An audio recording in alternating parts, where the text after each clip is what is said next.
西貢公路位於西貢區，分為兩個部分，包括西貢公路同埋新西貢公路。西貢公路嘅起點係由大埔仔清水灣道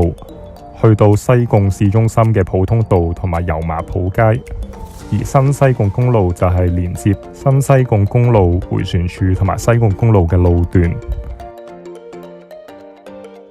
成段西貢公路途經大埔仔、蠔涌、白沙灣同埋西貢市中心，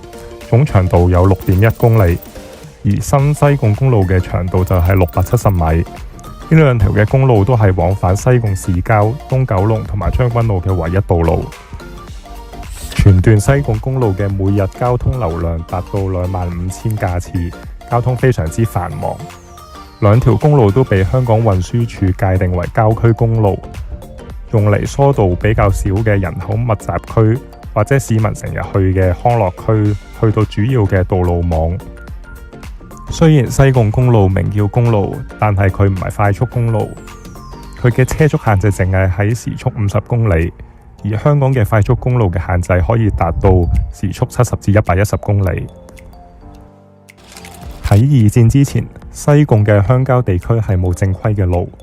居民如果要往返港九嘅話，淨係可以依賴一啲嘅古道同埋海路。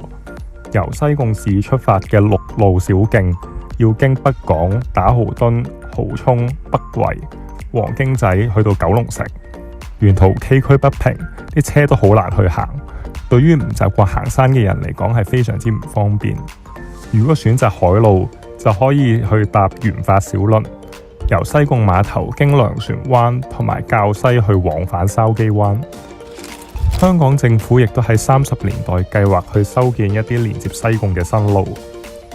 首先就決定去起一條由九龍去到清水灣嘅路段，即係今日嘅清水灣道。但係當時嘅計劃係擱置咗。1939年，商人林新同埋馬時提出起一條西貢公路嘅計劃，預計耗資10萬蚊，並打算向西貢區嘅商販去籌集資金。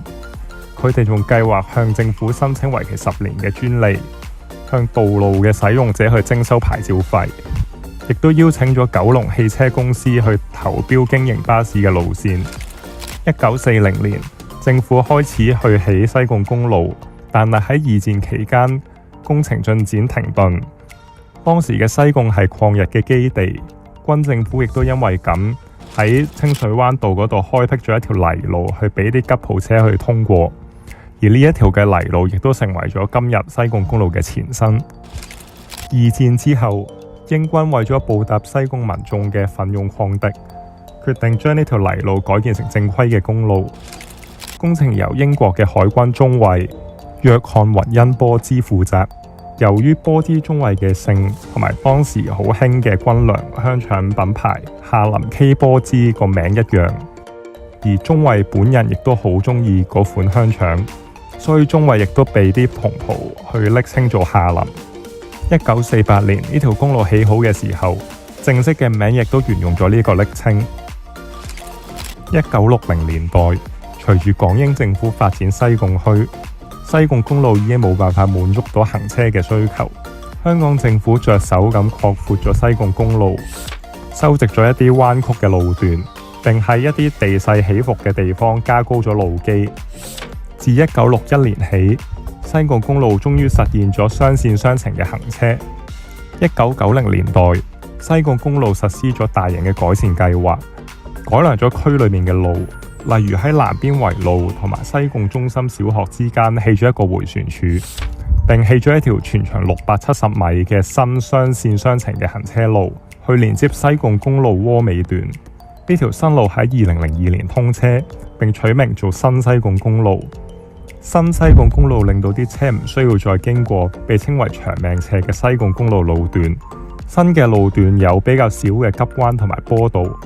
有助咁樣提升咗行車嘅效率同埋安全。自2000年起，西貢公路亦都經歷咗大大小小多次嘅擴闊同埋改建，目前仍然進行緊改善嘅工程，預計喺幾年之後就會完成。